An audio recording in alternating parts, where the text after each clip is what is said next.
gesagt, wir brauchen vielleicht so ein Reso fürs Bildungssystem. Und darauf hat er dann reagiert und gesagt, das war wahrscheinlich ein spannender Vortrag. Und das Interessante daran ist jetzt, dass sein Tweet, ich habe vorher noch kurz geschaut, 177 Likes hat. Das ist mehr als jeder Tweet, der hier drin abgesetzt worden ist. Das heißt, dadurch, dass wir dann ihn irgendwie ins Boot haben holen können, haben wir Aufmerksamkeit für diese Inhalte bekommen aus einem Segment der Bevölkerung, das jetzt nicht am Samstag oder Freitag an eine Tagung nach München kommen würde. Und es ist viel, viel stärkerer Effekt. Also es ist so ein schönes Beispiel für die Kultur der Digitalität, für solche Effekte, an die man gar nicht denken würde. Mein Ziel ist natürlich jetzt, dass Rezo auch auf meinen Vortrag reagiert und dass es noch ein bisschen mehr Likes als 177 gibt. Das ist so der übliche Wettbewerb, den man so jetzt führt. Ich beginne mit Memes und erkläre kurz, weshalb Memes nur noch ein Schatten ihrer selbst sind, weshalb es um Memes geht, das wird dann gleich deutlich werden und ich zeige Ihnen mal so eines.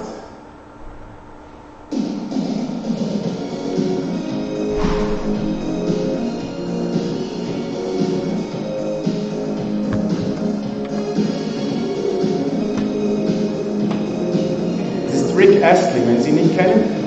Das Lied heißt Never Gonna Give You Up und das Meme funktioniert so. Sie sehen es hier links. Jemand stellt eine Frage, zum Beispiel ich, und dann gibt jemand eine Antwort darauf, wie Axel ganz unten, und sagt, ich kenne nur das hier, und da steht ein Link drin. Und wenn man diesen Link anklickt, dann landet man bei diesem Video und hört Never Gonna Give You Up von Rick Astley. Jetzt, Sie fragen sich, was das für einen Sinn hat, das ist ein digitaler Streich. Also ich sage jemandem, hinter diesem Link ist was ganz Tolles, das, was du dir gerade wünschst, und was da ist dieses Video. Und ich weiß nicht, wie oft mir das schon passiert ist, vielleicht so 30 bis 50 Mal, ich klicke irgendwo drauf und dann dieses Lied und dann denke ich, gut, wieder reingefallen. Jetzt, also es ist nicht so lustig, wenn ich es Ihnen nur nacherzähle, aber ich kann Ihnen sagen, was damit passiert ist. Was passiert ist, ist die rechte Seite, so sieht mein Twitter aus. Das heißt, ich werde nie mehr reinfallen, weil in der automatischen Voransicht wird das Video direkt auf Twitter abgespielt. Es ist sogenannt embedded. Das heißt, die Plattform Twitter möchte gar nicht, dass die User jemals wieder von der Plattform weggehen. Das ist, auf Twitter gibt es noch Links, aber die werden möglichst gut dargestellt, dass die Leute gar keinen Wunsch haben, irgendwo hinzugehen. Auf Instagram gibt es nur noch einen Ort, wo man Links platzieren kann, nämlich in der Bio. Es gibt nur einen Link, den man hinschreiben kann, und die Instagrammer schreiben dann immer Link in der Bio, weil sie keine Links in ihren Kommentaren oder so unterbringen können. Instagram ist eine komplett geschlossene Plattform, die Leute, die das benutzen, müssen gar nie irgendwo anders hingehen und sollen auch nie irgendwo anders hingehen, außer bei der Bio, weil man die Identität von Leuten nur verifizieren kann, wenn sie Links setzen können. Und deshalb braucht es dort einen Link, damit man wissen kann, die Person, die gibt es auch in einem anderen Sinnfeld, müsste man vielleicht sagen. Also die gibt es irgendwie auch noch anders, nicht nur bei Instagram. Und also diese Rickrolls werden jetzt so verunmöglicht, das ist eine Art, wie sie verunmöglicht werden. Das zweite ist die Verschmutzung des Internets durch Werbung, verhindert Rickrolls auch, weil selbst wenn ich auf einen Link klicken würde, bei dem ich nicht weiß, was dahinter steckt, würde zuerst eine Pre-Roll-Werbung bei YouTube kommen, also bei diesem Video kommt zuerst irgendein Werbespot und dieser Effekt ist, man klickt drauf und hört diese Musik und weiß, scheiße, jetzt Rickroll. Und das passiert nicht mehr, weil es kommt irgendeine Werbung und gar nicht mehr das Video, was man eigentlich sehen müsste. Jetzt habe ich noch nicht erklärt, was ein Meme ist. Das ist so die weite Definition, die von Bülow in einem Lexikonartikel dargestellt hat. Also Ende 70er Jahre ist der Begriff entstanden als Parallelbegriff zum Gen.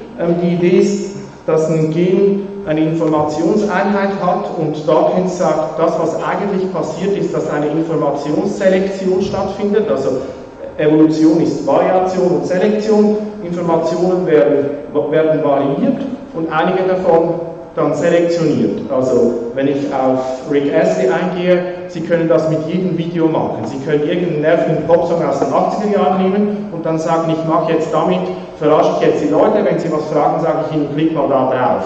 Nur dieses eine Video hat die Selektion überstanden, nur damit funktioniert es, während alle anderen halt in dieser Informationsevolution sich nicht durchgesetzt haben. Für Dawkins sind Memes nichts Digitales, das heißt, Ackerbau ist ein Beispiel, das ist auch ein Meme. Irgendwann haben Kulturen gesagt, das wäre vielleicht eine gute Idee, lass uns mal sesshaft werden und dann mal was ausprobieren. Und das hat sich dann durchgesetzt. Und andere Ideen, die vielleicht auch ganz gut waren, haben das nicht geschafft und deshalb leben wir jetzt heute so, wie wir leben. Das wäre so die Vorstellung von Dawkins. Jetzt, heute gibt es eine sehr enge Vorstellung von Meme. Also wenn man Jugendliche heute fragt, was ist ein Meme, dann sagen sie, sowas ist ein Meme. Das ist, sind so Meme-Seiten auf Instagram, das ist eine Schweizer Seite, die macht Memes zum Leben im Gymnasium, weshalb an der Meme-Vortrag steht, das ist Schweizerdeutsch, das heißt mein Vortrag. Also Sie sehen selbstreflexiv, wie so wissend, wie Sie Vorträge machen am Gymnasium, was es ist, nämlich dreckiger Schnee von Wikipedia. So funktioniert das. Also Sie würden sagen, das ist ein Meme, nämlich ein Bild mit einem lustigen Text dazu. Also dieser Text hat häufig diese weiße Schriftart, die dann schwarz umrandet ist, damit es gute Kontraste gibt. Aber Ackerbau, wenn man Jugendlichen sagt, Ackerbau ist ein Meme, dann sagen sie, nee, du hast nicht verstanden, was ein Meme ist, das ist was ganz anderes. Also es gibt ganz unterschiedliche Vorstellungen, was ein Meme sein kann. Und das hängt jetzt, das wäre so die erste Einsicht, diese Einleitung, wie diese Plattformen funktionieren, hängt sehr stark davon ab, was ein Meme ist, was generell ein informativer Beitrag ist. Dass das hier als Meme angeschaut wird, hat mit dieser Schließung der Plattformen zu tun. Die Vorstellung, ich habe ein Meme, das sich durch das Klicken eines Links ergibt, das funktioniert einfach nicht mehr, weil die Plattformen dieses ich klicke einen Link gar nicht mehr als Affordanz anbieten. Und deshalb sind solche Memes die gut funktionieren. Wenn Sie ganz lebendige Meme-Ökosysteme erleben wollen, müssen Sie sich TikTok anschauen. Da werden laufend Memes entwickelt, auch sehr kollaborative, kreative. Das sind dann mehr so Filme, die als Meme funktionieren. Also ein ganz beliebtes ist, zwei Personen sind so in einem Splitscreen und die eine hält dann so eine Banane ins Bild rein und bei der anderen Person kommt die Banane irgendwie raus, aber die sind gar nicht am selben Ort und da kann man unglaublich witzige Effekte machen. Gut, das eine erste Einsicht. Jetzt, was hat das mit Politik zu tun? Und wenn ich jetzt zum Hauptteil komme, hole ich ein bisschen weiter aus und werde zuerst auf das Cluetrain Manifest eingehen. Es feiert dieses Jahr das 20-jährige Jubiläum. Es ist eine thesenartige Schrift, auch wieder Martin Luther, den hatten wir gestern schon. Die Autoren haben sich an Luther angelehnt und gesagt, wir machen jetzt mal so Thesen für das digitale Zeitalter. Und in diesen Thesen spielt der Begriff des Gesprächs eine große Rolle. Ich lasse das mal lesen, man sollte Zitate nicht vorlesen, deshalb bleibe ich mal kurz ruhig.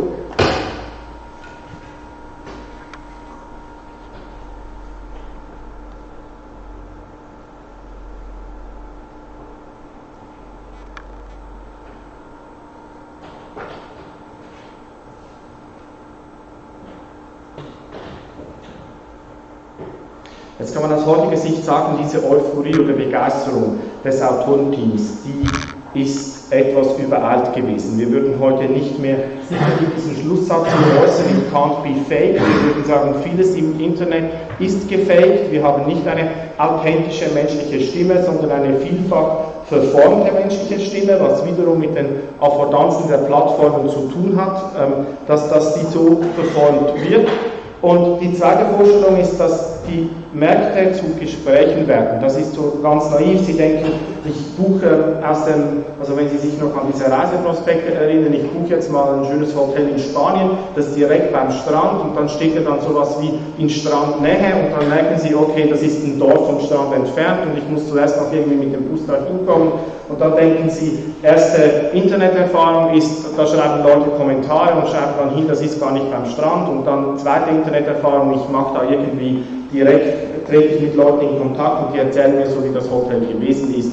Das wäre dann so das Ideal, das Sie sich hier vorstellen. Nur so funktioniert das nicht, weil all diese Bewertungsplattformen, die Hotels in Spanien, die nicht direkt am Strand sind, haben null Interesse daran, dass die Leute ein ähnliches Gespräch darüber führen und entsprechend haben sie Plattformen geschaffen, auf denen diese Gespräche so gar nicht mehr stattfinden können. Also diese Idee, Markets are Conversations, da muss man sich zuerst überlegen, was heißt denn ein digitaler Markt und was heißt ein digitales Gespräch. Und das werde ich jetzt kurz skizzieren, ich kann nicht alle Aspekte ausführen und ich beginne bei Habermas, wo man ja sowas beginnen sollte.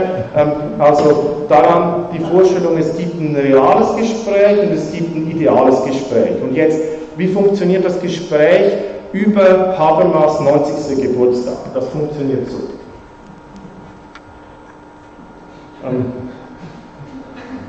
Also ganz viele Leute im Netz gratulieren Habermas und vielleicht verstehen Sie die einen Scherze besser als die anderen, also das sind nochmal so ein bisschen Metaebenen darin versteckt und jetzt kann man noch ein bisschen reingehen, da oben rechts, wenn Sie den sympathischen Mann kennen, der schreibt auch Texte und diese Texte haben neue Arten von Memes, die auch zu Gratulationstexten zu Habermas angeregt haben. Also da gibt es Autoren, die machen sich einen Spaß daraus, im Sinne dieser Bildkolumne Texte zu schreiben über deutsche Intellektuelle. Also es gibt auch Adorno und Ingeborg Bachmann und so weiter, wo dann so diese Textsorte adaptiert wird. Und jetzt könnte man sich fragen, ist das ein Gesprächsbeitrag? Und ich würde sagen, man müsste das so definieren, dass also Markt ist der diese Idee jetzt schon ganz kunstvoll und prominent vorgeführt hat und dass er so Anschlusshandlungen auslöst. Also wenn er diese Idee hat, kommen andere auf die Idee, das auch zu machen. Jetzt hier war das erste Beispiel, war oben links mit Precht und die anderen sind dann gefolgt. Die haben so wie gemerkt, okay, das ist also ein Angebot für diese Informationsevolution, wir können jetzt Selektion machen und darauf einsteigen oder auch nicht. Und die beiden haben jetzt funktioniert. Und das würde ich sagen, ist so der Kern von dem, was man ein digitales Gespräch nennen könnte. Eine Handlung, eine Kommunikationshandlung, die Anschlüsse schafft, die dann wahrgenommen werden können oder nicht. Es gibt ein paar Bedingungen. Das erste ist, die Sichtbarkeit dieser Beiträge ist algorithmisch gesteuert. Das heißt, wenn Sie Twitter jetzt, wenn Sie denken, okay, der Wampfler hat viel über Twitter erzählt, ich versuche das jetzt auch mal auf dem Nachhauseweg, dann werden Sie merken, Sie sehen da gewisse Dinge, die der Algorithmus von Twitter Ihnen zeigen will oder nicht. Also hier auf der Twitter-Wall gibt es jetzt so eine ganz spezifische Sicht auf Twitter, nämlich es wird versucht, immer die neuesten Tweets mit diesem Hashtag zu zeigen, aber sehr oft sehen Sie nicht alles, sondern Sie sehen nur Ausschnitte, von denen der Algorithmus denkt, Sie würden möglichst intensiv damit interagieren. Und so ist das natürlich bei allen Gesprächen.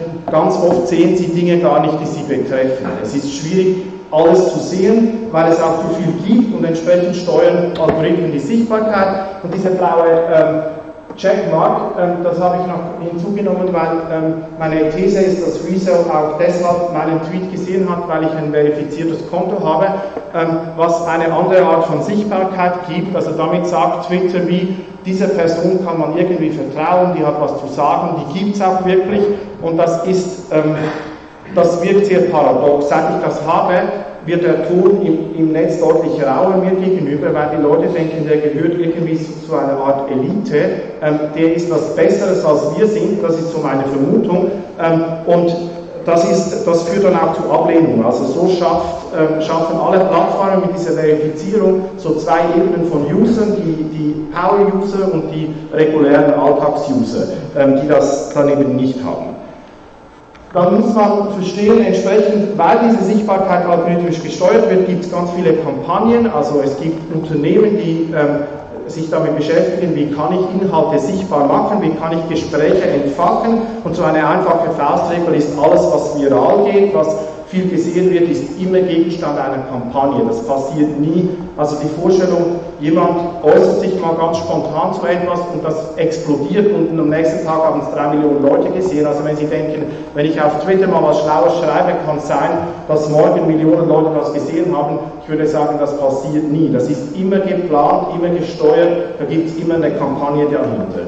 Und wie stark da auch Bots eine Rolle spielen, ich habe ein Fragezeichen gemacht, weil das gerade in der Diskussion über Politik ist das eine sehr umstrittene Frage, wie wirkungsvoll sind diese Bots überhaupt, und da kann ich jetzt nicht intensiver darauf eingehen, aber das ist so ein offenes Thema im Moment.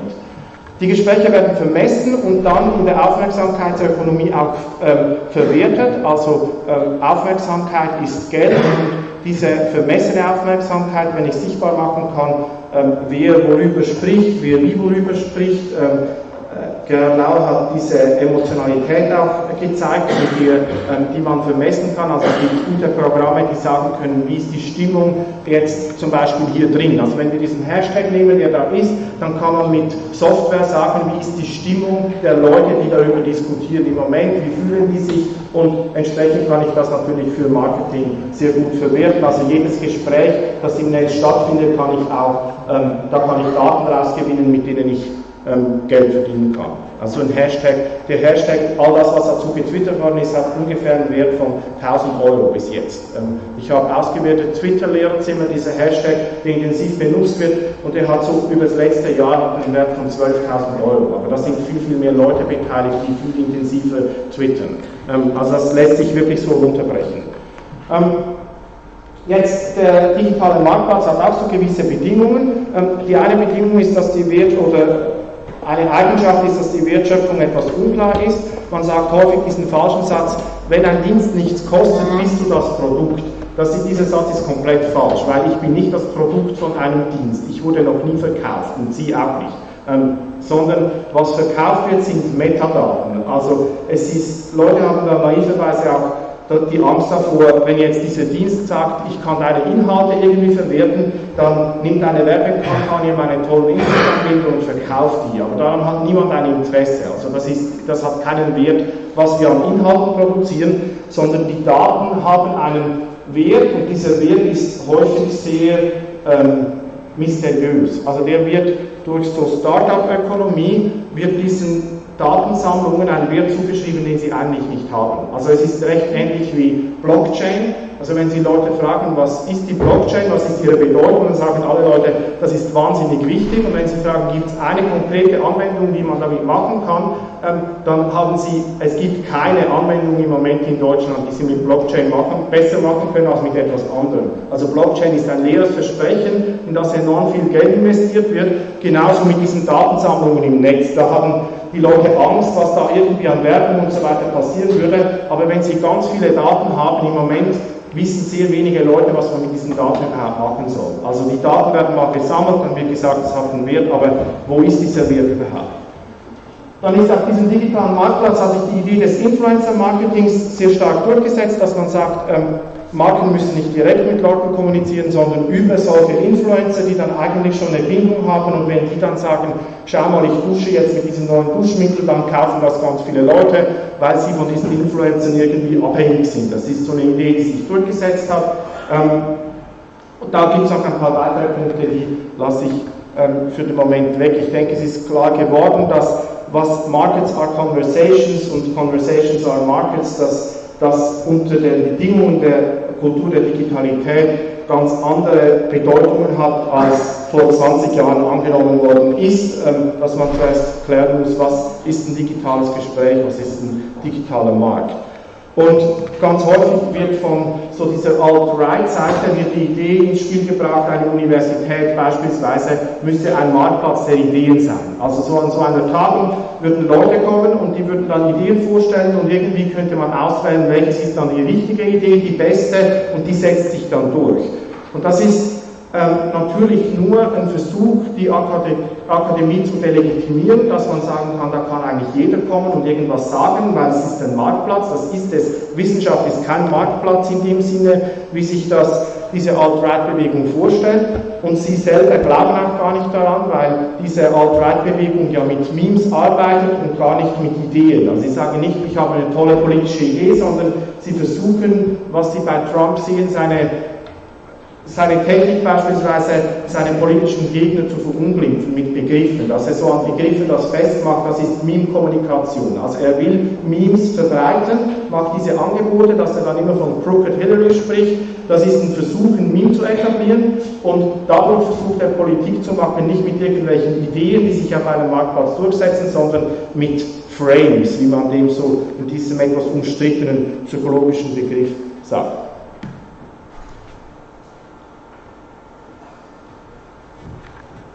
Ich komme zur politischen Kommunikation. Aus diesem Cluetrain Manifest lässt sich ein einfaches Ideal ableiten. Martin Lindner sagt, Saskia Esken würde auf Twitter so sprechen, wie sie das im persönlichen Gespräch tun würde, und sie erklärt ihre Haltung zu politischen Fragen. Also sie ist Bundestagsabgeordnete aus Baden-Württemberg von der SPD, wie sie das im persönlichen Gespräch mit ihm auch tun würde. Das ist eigentlich die Einlösung dieses Cluetrain-Ideals. So müsste eine Politikerin sprechen. Jetzt, wie spricht ein Politiker auf Twitter? Das ist jetzt ein reales Beispiel. Also er sagt, Zuhören ist ganz wichtig. Also es entsteht eine zielführende politische Diskussion, wenn wir einander zuhören. Nur Friedrich Merz schreibt diesen Tweet nicht mal selber, sondern sein Team schreibt es. Also seine Bereitschaft zuzuhören ist performativ überhaupt nicht gegeben. Er schreibt es auch auf einem Konto, das seit 2015 nie auf einen anderen Tweet geantwortet hat. Also es ist offensichtlich für Twitter-User, dass er nicht bereit ist, jemandem zuzuhören, sondern er denkt im Paradigma der Massenmedien, nämlich ich bin der Sender und ihr sollt mir zuhören, aber dass ich euch zuhöre, nee, das könnt ihr vergessen. Das ist das Mindset, das dahinter steckt. Und das ist natürlich nicht das Cluetrain Manifest und diese Rezo-Affäre hat ja gezeigt, dass diese Haltung heute auf Eisberge prallt. Und dieser Eisberg ist sowas wie die Netzwerkgesellschaft. Das steht auch im Cluetrain Manifest. Also wir wollen, dass ihr 50 Millionen von uns so ernst nimmt wie das Wall Street Journal oder ein Journalisten des Wall Street Journals. Und das ist jetzt etwas, was die CDU wahrscheinlich noch nicht vollumfänglich verstanden hat, dass sich da Netzwerke etablieren, die Prozesse aushandeln und die nicht respektieren, wenn man sagt, das steht in der FAZ, das muss so sein, sondern die wissen gar nicht, was die FAZ ist. Also Rezo interessiert sich nicht dafür, was diese Journalisten sagen, das zeigt sich dann auch an seinem Ton, den er den Journalisten der FAZ gegenüber einnimmt. Also zunächst einmal duzt er die Journalisten konsequent. Und zweitens spielt er ein völlig anderes Spiel. Also sie wollen so ein Spiel mit ihm spielen, du musst auf eine Podiumsveranstaltung kommen und du musst dich in unseren Werten irgendwie beweisen, dass du was drauf hast. Und Rezo hat ein riesiges Publikum im Rücken und tut's dann und hat eine ganz andere Agenda, als die CDU hat. Und das macht es enorm schwierig. Es gibt eine parallel laufende Analyse von Merkur, also der Merkur lässt einen Essay schreiben auf Google Docs, das ist natürlich auch Kultur der Digitalität, da sind Christoph Kappes, Hanna Engelmeier, Berit Glanz und andere sind da beteiligt, die schreiben einen Essay über diese Rezo-CDU-Geschichte, bei der Sie auch alle mitdiskutieren können, also den Link finden Sie da, wenn Sie da draufklicken, wenn Sie da mitdiskutieren wollen. Und da ist eine Beobachtung, dass jetzt Rezo von der Politik fordert, dass sie direkt, instantan und in einem authentischen Format darauf reagieren muss. Also das war das, was der entscheidende Punkt war, dass auf dieses Rezo-Video die CDU den Eindruck hatte, wir müssen jetzt auch ein Video machen. Nur, wie können wir das machen, um glaubwürdig zu bleiben? Oder dann steht da unten, wie ein Verlierer wirkt. Und dieses Rezo hat es geschafft, eine Partei so hinzustellen, dass sie als Loser erscheinen, wenn sie nicht auf genau dieselbe Art darauf reagieren, wenn sie nicht das Spiel mitspielen, das Rezo spielt. Nur, die haben gar nicht gemerkt, was es für ein Spiel ist, das er spielt. Und da sind wir so an einem Umbruchpunkt im Moment, dass sich vielleicht diese Cluetrain-Idee doch so durchsetzen könnte. Ich zeige noch ein Beispiel. Das ist Alexandria Ocasio-Cortez, das amerikanische Kongressmitglied aus New York, und sie macht politische Kommunikation auf einem Twitch-Stream. Ein Twitch-Stream ist ein Stream, den Gamer nutzen, wo sie Games streamen, aber sie sprechen dort auch über ganz viele Dinge. Also die haben Hunderttausende von Leuten, die auf diesen Streams zuhören, was sie sagen. Und Ocasio-Cortez hat gemerkt, okay, das sind Leute, die interessieren sich für Politik, also sie ist zu einem dieser Streamer gegangen und hat gesagt, kann ich mal ein bisschen mit dir sprechen auf deinem Stream. Und das wäre wieder etwas, die etablierte Politik denkt, wenn ich was Großes zu sagen habe, dann muss ich zur FAZ gehen, dann werden es alle Leute mitbekommen. Aber wir haben eine Generation bis 30, 35, da gibt es viele Leute, die nicht wissen, was die FAZ ist und dann auch selbst wenn sie es wüssten, was es ist, würden sie es nicht ernst nehmen. Sie würden nicht sagen, da sind die Leute, die uns erklären, wie die Welt funktioniert, sondern die würden sagen, dieser vielleicht Rezo oder dieser H-Bomber-Guy oder irgendjemand sonst auf einem Twitch-Stream, das sind die Leute, die mir erklären, wie die Welt funktioniert, weil die sprechen meine Sprache, die verstehen, was wirklich abläuft.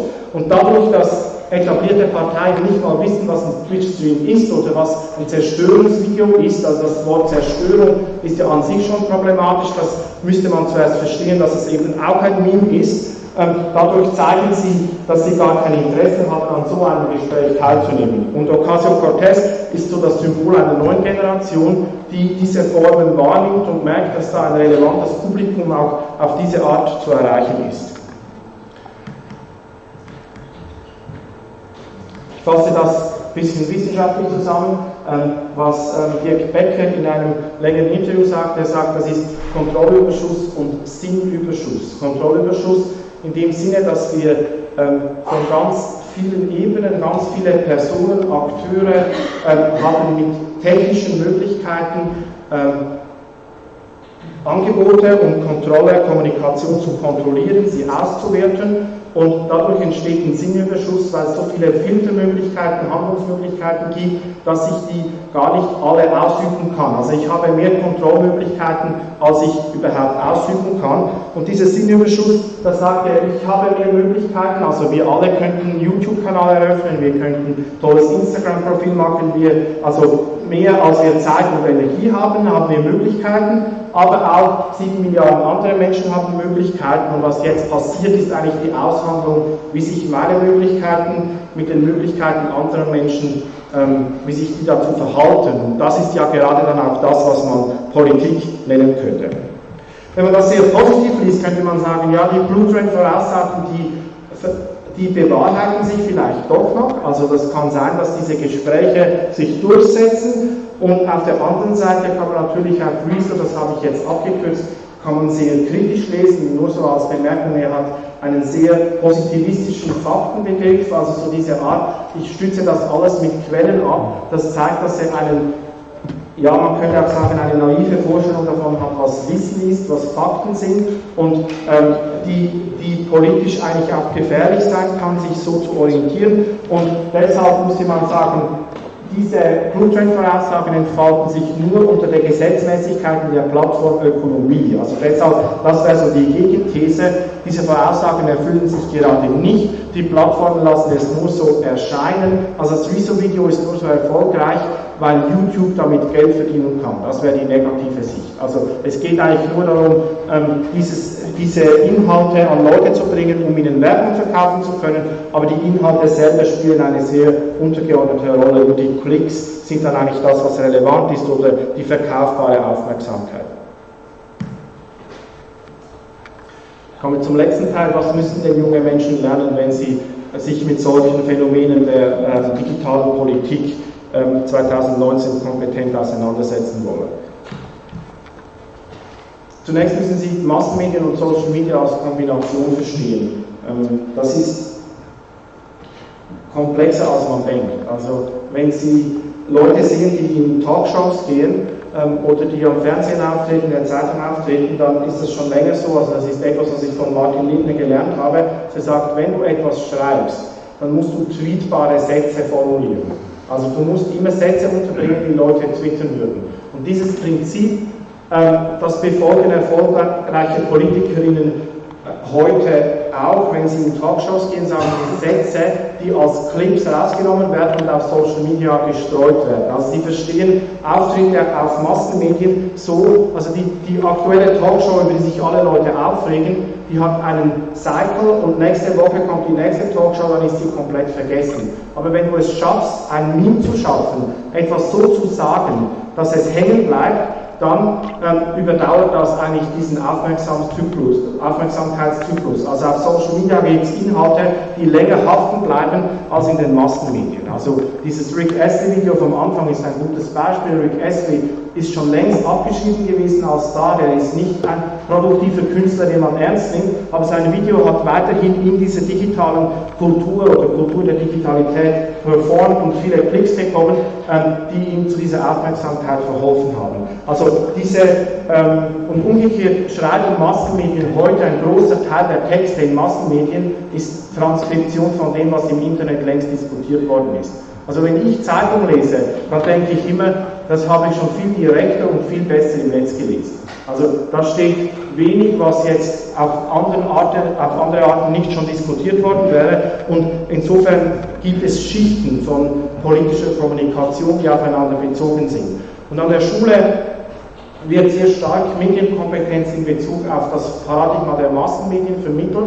Man stellt sich dann so vor, wie funktioniert eine Redaktion, wie funktionieren so Zeitungstextsorten, was sind Boulevardmedien, und aus dieser Perspektive werden dann Kompetenzen vermittelt, während diese Kompetenzen viel experimenteller, ich spreche von experimenteller Medienkompetenz, vermittelt werden müssten. Jetzt, wenn ich Ihnen als Hausaufgabe mitgeben darf, versuchen Sie mal ein Meme zu entwickeln. Das ist nicht ganz einfach. Dann hat diese Struktur, diese Hausaufgabe, setzt die Praxis zuerst. Also Sie müssen zuerst Medienhandlung machen, bevor Sie Medienreflexion aufbauen können oder Medienwissen entwickeln können. Und in Schulen funktioniert es häufig umgekehrt. Wenn ich so an Lehrerweiterbildungen spreche, dann sagen die Lehrerinnen, zuerst müssen meine Schülerinnen etwas wissen, dann müssen sie darüber nachdenken und dann am Schluss können sie etwas herstellen, weil sie es wissen und verstanden haben. Nur Memes, ich kann nicht wissen, was ein Meme ist, ich kann nur erproben, ob ein Meme funktioniert. Und die meisten Memes funktionieren nicht, weil die zuerst diese Informationsevolution überstehen müssen. Also die experimentelle Medienkompetenz setzt die Handlung mit Medien zuerst und die Reflexion und das Wissen werden durch das Handeln aufgebaut. Und das ist natürlich sehr, sehr schwierig, also wenn wir wieder an das denken, was Axel Frommer gestern gesagt hat, dass der Datenschutz an Schulen das natürlich verhindert, wenn ich an deutsche Schulen gehe und sage, wir müssen mal zuerst Memes ins Internet stellen, dann werden die Leute, das geht gar nicht, das ist undenkbar, aber wir können zu einem Arbeitsheft eine Seite über Memes machen, das würde gehen. Und dann können Sie dort irgendwie ausfüllen, was sind die Merkmale von Memes oder sowas. Aber das entspricht gar nicht natürlich, wie Memes funktionieren. Das nächste ist dann digitale Kampagnen verstehen. Da gibt es das hat Gerhard Lauer gestern in einem Gespräch gesagt, diese Studie, die sagt, wenn Leute selber Fake News herstellen, dann können sie Fake News Kampagnen auch viel besser erkennen, das kann man nachweisen, und entsprechend gibt es auch Marketingkampagnen, wenn man die selber hergestellt hat, wenn man merkt, was steckt hinter einer Kampagne, wie würdest du vorgehen, wie findet man Influencer, die dann diese Message auch verbreiten. Wenn man diese Kampagne mal gesehen hat, dann merkt man auch, was alles eine Kampagne sein könnte und was echt sein könnte. Also man entwickelt so einen Bullshit-Detektor, der wirklich auch gut funktioniert. Noch schwieriger ist, in Netzwerken zu denken, die von Institutionen gelöst sind. Ein Problem der SPD, wenn ich das so etwas plakativ sagen darf, bei den letzten Wahlen war, sie haben im Netz enorm gute Vernetzung unter Mitgliedern der SPD. Das heißt, wenn Sie Beiträge posten auf Facebook, kriegen Sie viele Likes von anderen Mitgliedern der SPD.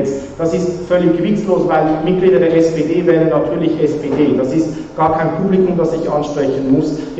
Welches sind meine Netzwerke, die ich als SPD ansprechen muss, um relevante Wählerstimmen generieren zu können? Das ist die schwierige Frage. Also wie komme ich an diese Netzwerke heran, die nicht schon in meiner Parteiinfrastruktur, die so gedacht sind? Oder wo findet Bildung statt, um es von der Schule aus zu denken? Wo finden Bildungsprozesse statt, die nichts mit einer Universität oder einer Schule zu tun haben? Wo finden dann auch innovative Formen von Lernen statt? Diese Netzwerke zu finden und sich da wirklich auch einzuklicken, das ist ganz, ganz schwierig, viel, viel schwieriger, als man denken könnte. Aber diese Netzwerke, wie Rezo zeigt, Rezo ist in so einem Netzwerk, das nichts mit einer Institution zu tun hat. Also wer sind diese 177 Leute, die eine belanglose Reply von Rezo liken?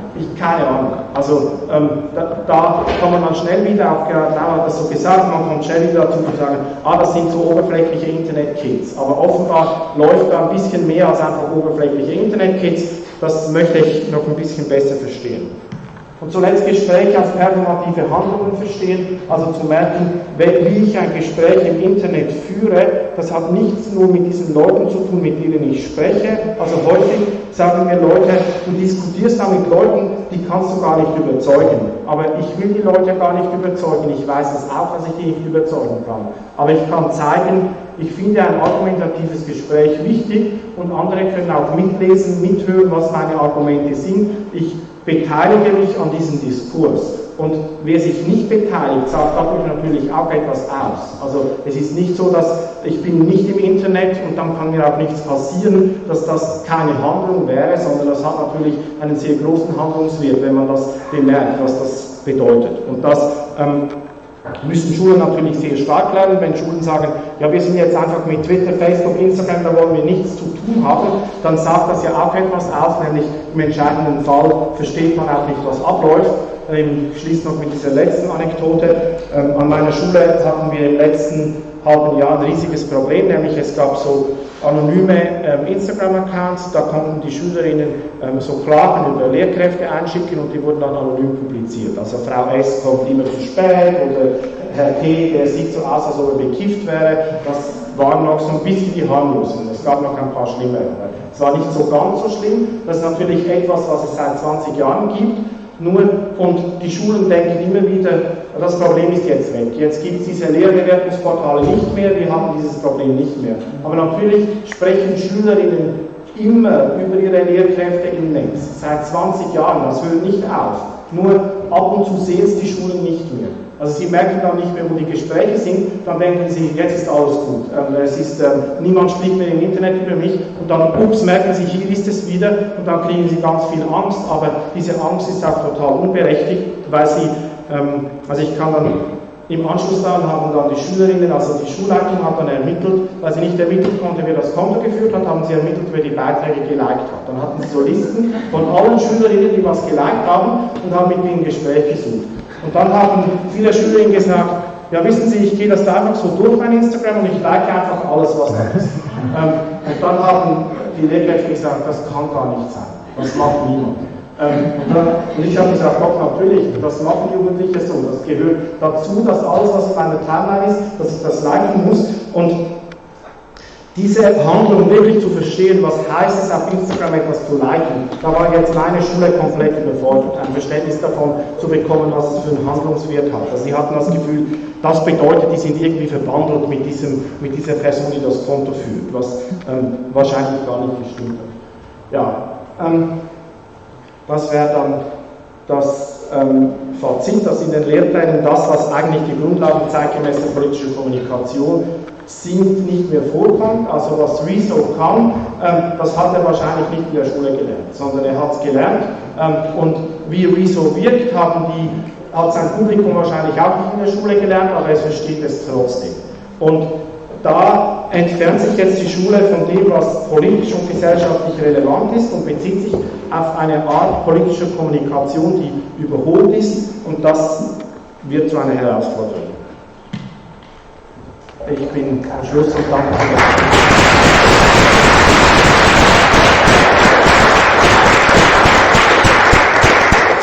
Ganz herzlichen Dank für diesen sehr anregenden Vortrag, der hier auf der Twitter-Seite Feedback generiert hat. Der Würfel ist noch da, der Würfel kann wieder eingemacht werden, der Würfel ist an. Wunderbar. Wer möchte denn eine Frage stellen? Ich denke, es gibt genug Raum zur Diskussion. Danke.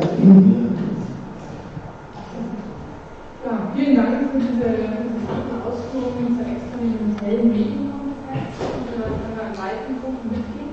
Ich habe eine Nachfrage zum Bier, weil das Ganze steht ja unter dem Oberstichpunkt, was müssen junge Menschen lernen, und dann von Institutionen gelöst und Netzwerken denken. Also das ist so dieser Zusammenhang gedacht. Und zweite Frage, welchen Stellenwert haben Institutionen für Sie? Sie haben sie ja im Programm, also wie genau würden Sie den Stellenwert beschreiben? Die erste Frage war, wie macht man das? Wie?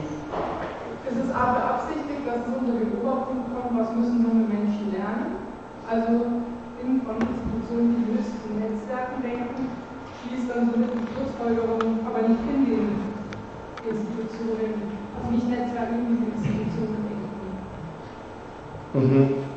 Also Sie müssen, ja, die Formulierung ist wahrscheinlich nicht ganz klar, also Sie müssen Netzwerke verstehen, ohne dass die Netzwerke immer über die Sicht von Institutionen vermittelt werden. Also wenn ich jetzt nur mal so an eine berufliche Karriere heute denke, dann kann man sagen, Journalismus hat sich das zuerst durchgesetzt, dass eine Person ist eine Brand. Also ich muss ein Netzwerk erschaffen, das nicht an ein Unternehmen geknüpft ist, weil ich das Unternehmen im Laufe meines Berufslebens mehrmals wechseln werde, für das ich arbeite, und mein Netzwerk bleibt stabil. Und lernen kann man das wahrscheinlich an sehr lokalen, ich würde sagen immer, was läuft in meinem Dorf, was läuft in meinem Quartier, welche Netzwerke gibt es da, dort kann man das sehr gut sehen, dass diese Netzwerke ja quer zur Institution verlaufen können. Und was die für Wirkungen haben, ich denke, das ist auch oft sehr lokal.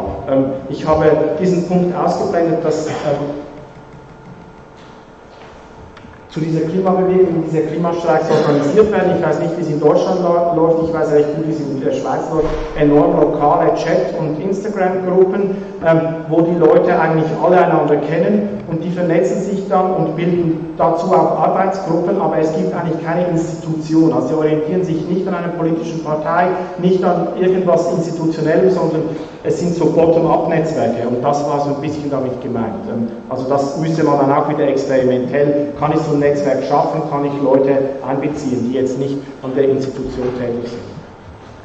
Ja, ich denke, wir haben noch Raum für eine Frage, nehmen wir einfach die Herren kurz davor und dann haben wir eine Pause, wo es auch die Möglichkeit ist. Eine ähnliche Frage, und zwar geht es ja offensichtlich um Fähigkeiten, die völlig außerhalb der Schule liegen, die aber ungeheuer wichtig sind. Das ist ja das, was du in dem Vortrag letztlich da die ganze Zeit angesprochen hast, dass wir eigentlich zum Beispiel, jetzt wenn man mal von der Schule ausdenkt, Zeug vermitteln, was keine Relevanz hat in dieser Art von Kommunikationsstruktur. Und insofern ist die Frage, gibt es irgendeine Möglichkeit, außer jetzt Synonym entwickeln zu lassen in der Schule, sowas wieder zurück in irgendeinen Kontext zu bringen, der uns als Lehrer irgendwie zugänglich ist? Oder sollen wir das einfach frei laufen lassen und sagen, haben wir keine Chance dort einzugreifen, weil wir das Zeug ja gar nicht verstehen? Weil wir im Prinzip höchstens marginal am Rand diese Informationsstrukturen beobachten können und immer wieder schauen, wie sie sich ändern. Das ist ja ein ständigen Wandel und immer wieder gibt es neue, die da aufploppen und die kriegen die Lehrerbewertung nicht mit und so weiter. Das fand ich sehr interessant. Aber ist es jetzt eine Parallelstruktur oder gibt es eine Überlappung? Also natürlich haben Kinder und Jugendliche schon immer Dinge gelernt, die in der Schule keinen Stellenwert haben. Also alles, was sie über Mode wissen oder was sie über Musik wissen, das haben sie meistens nicht in der Schule gelernt, sondern im glücklichen Falle können sie es mit etwas Schulischem verknüpfen. Und das ist auch gar nicht so schlimm. Ich würde sagen, problematisch wird es da, wo so eine Kernaufgabe der Demokratie, also wie werden politische Prozesse ausgehandelt. Da denke ich, hat die Schule eine andere Aufgabe, als wenn es darum geht, was ist jetzt modische Kleidung für Jugendliche, das ist ein anderer Bereich. Und ich denke schon, dass es da, also dieses, was ich jetzt als experimentelle Medienkompetenz vorgeschlagen habe, da gibt es schon Modelle, die aber ganz andere, die natürlich die Institutionsschule, weil sie so institutionell gefestigt ist. Also ich habe jetzt von mehreren deutschen Schulen gehört, wo Schülerinnen wollen T-Shirts machen und dann muss die Schulleitung bewilligen, ob sie dieses T-Shirt so drucken dürfen oder nicht. Und das ist natürlich total hierarchisch gedacht und so ein zeitgemäßes Modell wäre, die Schule hat einen YouTube-Account, den betreiben die Schülerinnen autonom. Und wenn was passiert, also ich habe das an einer Schule schon durchgespielt, da gab es mehrere Shitstorms, da gab es mehrere Videos, die verunglückt sind, die auch negative Reaktionen ausgelöst haben, aber die Schulleitung hat immer gesagt, gerade das ist eigentlich die Lerngelegenheit. Aber wenn wir eigentlich gar nicht verhindern an der Schule, dass solche Lerngelegenheiten passieren können, auch mit negativen Erfahrungen, dann haben wir einen schweren Stand, diese Herausforderung anzugehen. Das ist so. Und natürlich ist dann immer die Grenze wieder, wo ist die Schule noch ein Schulraum und wo ermöglicht sie auch relevante Lernerfahrungen. Das ist so eine Balance, die nicht ganz einfach auszuhandeln ist. Und wir müssen jetzt leider Schluss machen mit Diskussionen, obwohl ich hier noch ein paar Länder gesehen habe. Ich denke, wir verlagern das einfach in die Pause. Aber vielen Dank für den sehr angenehmen Vortrag.